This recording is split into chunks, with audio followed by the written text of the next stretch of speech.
사람에게 너무 잘해주면 오히려 복이 떠나갑니다. 부처님은 이렇게 말씀하셨습니다.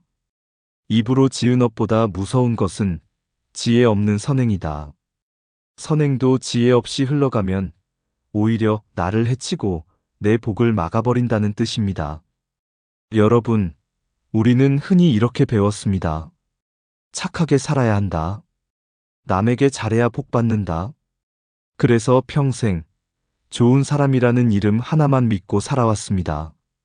그런데 현실은 어땠습니까? 착하게 했더니 복이 들어오기는커녕 오히려 사람들에게 이용당하고 무시당하고 상처만 깊어지지 않았습니까? 저는 실제로 이런 사연을 들은 적이 있습니다. 한 회사에 30년 가까이 묵묵히 일해온 남자가 있었습니다. 그는 동료들의 부탁이라면 단 한 번도 거절하지 않았습니다.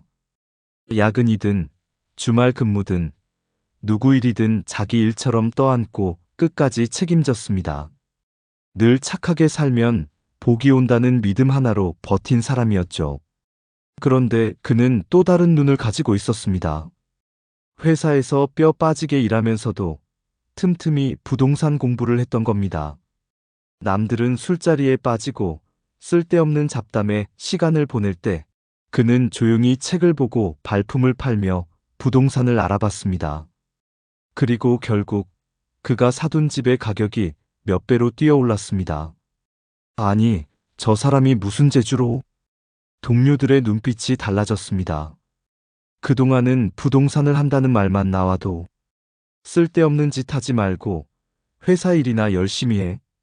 투기꾼이나 되는 거지 뭐. 이러던 사람들이었습니다. 그런데 막상 그가 성공하자 축하나 격려는커녕 그들의 입에서 나온 건 시기와 질투, 그리고 더러운 모함이었습니다. 제 회사 일 똑바로 하는 거 맞아? 저렇게 돈 버는 게 정상이야? 혹시 회사 자료 빼돌린 거 아니야? 부정 청탁으로 산 거 아닐까? 온갖 말도 안 되는 소문이 회사 안에 퍼졌습니다. 그가 얼마나 성실히 일해왔는지, 누구보다 희생하며 살아왔는지는 단 한 줄도 전해지지 않았습니다. 결국 회사는 그 소문을 빌미로 들고 나왔습니다. 근무태만 부정 청탁이라는 황당한 죄목을 씌워 그를 징계에 회부했습니다. 30년간 새벽같이 출근하고 동료들 대신 야근하고 단 한 번도 큰 잘못 없이 살아온 그였지만 거대한 회사 권력과 모함의 벽 앞에서 그는 속수무책이었습니다. 퇴직금조차 받지 못한 채 쫓겨나듯 회사를 나올 수밖에 없었습니다. 뒤에서 웃으며 수군대던 동료들의 표정이 아직도 잊히지 않았습니다. 아, 저런 인간들. 내가 저런 사람들 때문에 인생을 갈아 넣었단 말인가. 그의 가슴에는 서러운 분노만 남았습니다. 착하게 살면 복이 돌아올 거라 믿었는데 돌아온 것은 시기, 배신, 그리고 처참한 몰락이었습니다. 이게 바로 지혜 없는 착함의 결말입니다. 부처님은 우리에게 자비를 베풀라 하셨지만 동시에 이렇게도 말씀하셨습니다. 어리석은 이를 돕는 것은 악을 돕는 것과 같다. 즉, 잘못된 인연에게 베푸는 선행은 결국 악업을 키우는 일이 된다는 것입니다. 그래서 저는 오늘 여러분께 단호히 말씀드립니다. 사람에게 무조건 잘하는 게 복이 아닙니다. 오히려 잘못된 착함 때문에 내 복이 흩어지고 내 삶이 무너질 수 있습니다. 지혜 없는 선행은 칼날처럼 나를 베는 업이 됩니다. 이제 우리에게 필요한 건 무조건적인 착함이 아니라 지혜로운 선행입니다.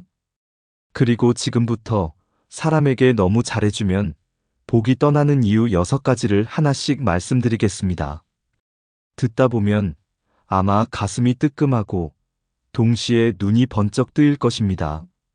첫 번째 이유, 경계 없는 호의는 사람을 망칩니다.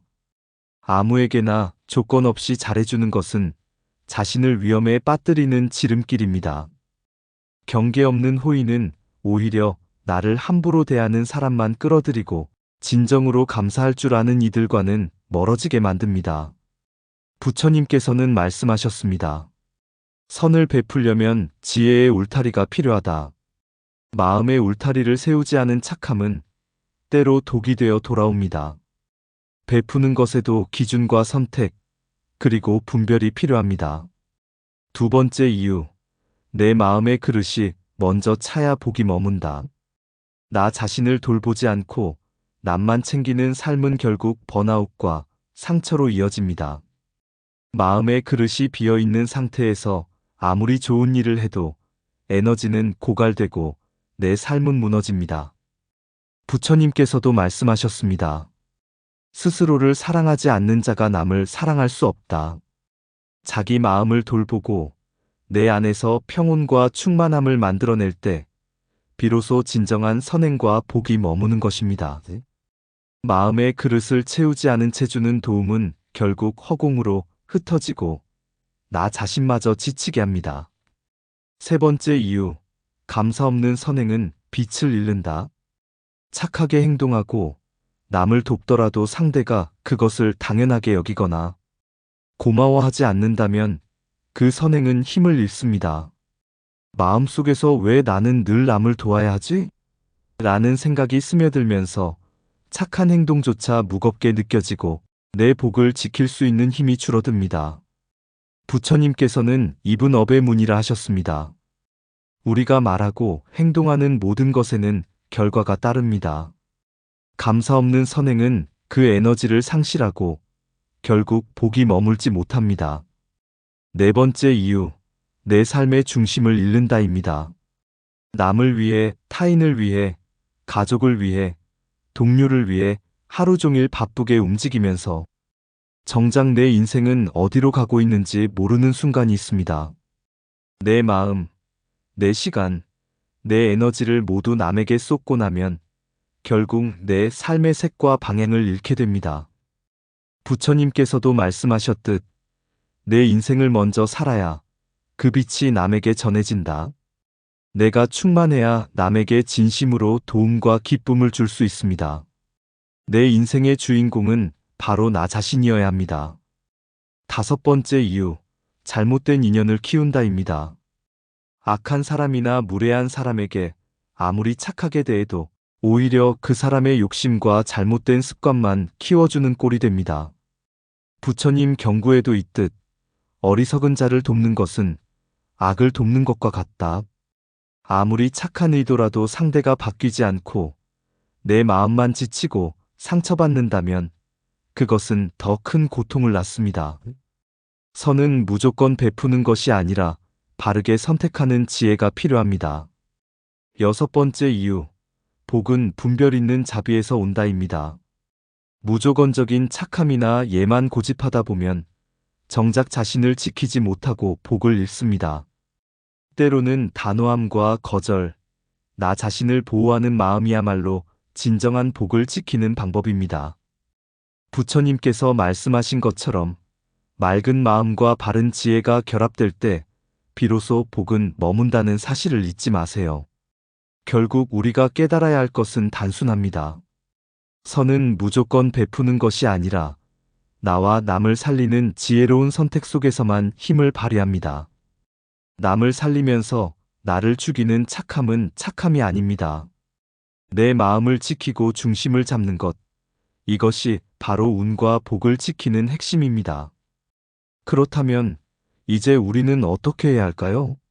단순히 착하게 살아라거나 남에게 잘해라라는 말만으로는 부족합니다. 그동안 잘해왔던 선행이 때로는 나를 지치게 하고 마음의 상처를 남겼다면 이제는 선의 본질과 그 방향을 다시 고민해야 할 때입니다. 선은 남을 위해서만 있는 것이 아닙니다. 선은 나를 살리고 남을 살리는 지혜로운 선택 속에서 비로소 의미를 갖습니다. 첫째, 우리는 자신의 마음 상태를 먼저 살펴야 합니다. 남에게 선을 베풀기 전에 나 자신의 마음이 얼마나 충만한지, 얼마나 안정되어 있는지를 점검해야 합니다. 마음이 허기지고 지쳐 있을 때 아무리 착한 행동을 해도 그것은 내 마음의 진정한 충만함에서 나온 것이 아니므로 쉽게 상처와 후회를 남깁니다. 부처님께서는 자신을 사랑하지 않는 자가 남을 사랑할 수 없다고 말씀하셨습니다. 나 자신을 돌보는 것은 결코 이기적인 것이 아니라 나와 남을 동시에 살리는 근본적인 준비인 것입니다. 둘째, 선의 방향과 대상을 분별해야 합니다. 그동안 우리는 습관적으로 아무에게나 잘해주거나 부탁을 들어주는 것이 착함이라고 생각할 수 있습니다. 그러나 세상에는 내 마음을 이용하려는 사람, 감사는 하지 않고 당연하게 여기는 사람이 있습니다. 그런 대상에게 아무리 선을 베풀어도 내 마음은 상처받고 그들의 욕심만 커질 뿐입니다. 우리가 지혜롭게 분별할 줄 알아야 하는 이유입니다. 감사 없는 선행은 빛을 잃는다. 마음이 순수하게 흐르지 않는 곳에 에너지를 쏟는 것은 내 삶의 에너지를 빼앗기는 것과 같습니다. 셋째, 내 삶의 중심을 확실히 잡는 것이 필요합니다. 남을 위해 살다 보면 정작 자신의 삶은 어디로 가고 있는지 모르게 됩니다. 가족, 직장, 친구, 사회적인 관계 속에서 끊임없이 다른 사람을 챙기며 바쁘게 살지만 마음속 깊은 곳에는 공허함이 남습니다. 부처님께서 말씀하신 것처럼 내 인생을 먼저 살아야 그 빛이 남에게 전해진다. 내 삶의 주인은 나 자신입니다. 내가 충만하고 중심을 잡을 때 그 빛과 에너지는 자연스레 남에게도 전해집니다. 넷째, 거절과 단호함도 선행의 일부임을 기억해야 합니다. 우리는 때로 좋은 사람이 되고 싶어 거절하지 못하고 무조건 받아주며 자신을 희생합니다. 하지만 선은 무조건 베푸는 것이 아닙니다. 때로는 단호하게 아니오라고 말하는 용기가 필요합니다. 내 마음을 지키는 단호함은 남에게도 올바른 기준과 질서를 보여주며 오히려 건강한 관계와 복을 지켜주는 길이 됩니다. 맑은 마음과 바른 지혜가 결합될 때 선행은 비로소 의미를 갖습니다. 다섯째, 작은 순간의 선택을 의식적으로 실천해 보는 것입니다. 하루 종일 남을 챙기고 요청을 들어주고 일상의 부탁을 처리하면서도 매 순간마다 이 행동이 내 마음을 해치지 않는가를 점검해 보세요. 예를 들어 직장에서 불필요한 부탁을 무조건 들어주는 대신 상대방에게 이건 내가 도울 수 있는 범위가 아니네요 라고 말하는 것만으로도 내 마음을 지키고 선행의 가치를 지킬 수 있습니다. 작은 단호함 하나가 내 하루를, 나아가 내 인생 전체를 지켜주는 울타리가 됩니다. 여섯째, 감사와 기쁨이 흐르는 곳에만 선을 흘려라는 원칙을 기억하세요. 아무리 착하게 살아도 상대방이 고마워하지 않고 당연하게 여긴다면 내 마음의 힘과 에너지는 소모될 뿐입니다. 감사와 기쁨이 흐르는 곳을 찾아 그곳에 나의 선행과 에너지를 흘려야 합니다. 이렇게 하면 마음의 손실 없이 진정한 복을 나눌 수 있습니다. 마지막으로 내 마음을 지키는 일과 선을 베푸는 일은 결코 분리된 것이 아닙니다. 마음을 지키면서 선을 베풀 때 선행은 진정으로 살아납니다. 나 자신을 먼저 살리고 지혜롭게 분별하며 감사와 기쁨이 흐르는 곳에 선을 흘리고 때로는 단호하게 거절하며 중심을 잡는 것. 이것이 바로 복을 지키고 삶을 지키며 내 마음을 지키는 길입니다. 오늘 하루 작은 선택 하나라도 의식적으로 실천해 보세요. 남에게만 좋은 사람이 아니라 나 자신에게도 좋은 사람이 되는 순간, 비로소 삶의 에너지가 회복되고 내 마음속에서 잃어버린 빛이 다시 떠오를 것입니다. 마음속 깊이 고요함과 충만함이 자리 잡을 때 세상은 그 어떤 시기와 질투도 상처와 갈등도 가볍게 느껴질 만큼 단단해집니다. 삶을 살아가며 우리는 자주 지치고 남을 위해 애쓴 나 자신이 외로워질 때가 있습니다. 하지만 여기서 중요한 깨달음은 선은 나 자신을 살리면서 베풀 때 진정한 힘을 발휘한다는 점입니다. 법륜스님께서는 이렇게 말씀하셨습니다. 자신의 마음을 지키지 못하면서 남에게만 좋게 하려는 사람은 결국 자신을 잃습니다. 내 마음을 주인 삼고 행동할 때 진정한 행복과 평화가 옵니다.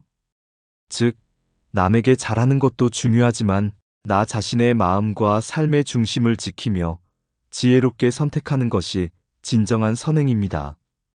오늘 당신이 스스로를 살피고 작은 단호함과 지혜를 실천할 때 그 순간부터 삶의 균형이 돌아옵니다. 착하게만 살아 상처받은 시간도 헛되지 않습니다. 오히려 그 경험은 나를 단단하게 만들고 언젠가 더 큰 행복과 복으로 돌아옵니다. 당신이 나 자신을 존중하며 감사와 기쁨이 흐르는 곳에 선을 흘리는 순간 삶의 에너지는 회복되고 마음속 공허함은 서서히 채워집니다. 오늘 당신이 배운 지혜를 기억하고 마음속에서 스스로를 살리는 선택을 하세요. 작은 변화 하나가 내 삶과 주변을 함께 밝히는 빛이 됩니다. 마지막으로 이 말씀이 마음에 닿으셨다면 지금 당신이 생각나는 누군가에게 조용히 전해보세요. 그 따뜻한 마음 나눔이 또 다른 이의 복이 될 수 있습니다. 늘 당신의 평안을 기도합니다.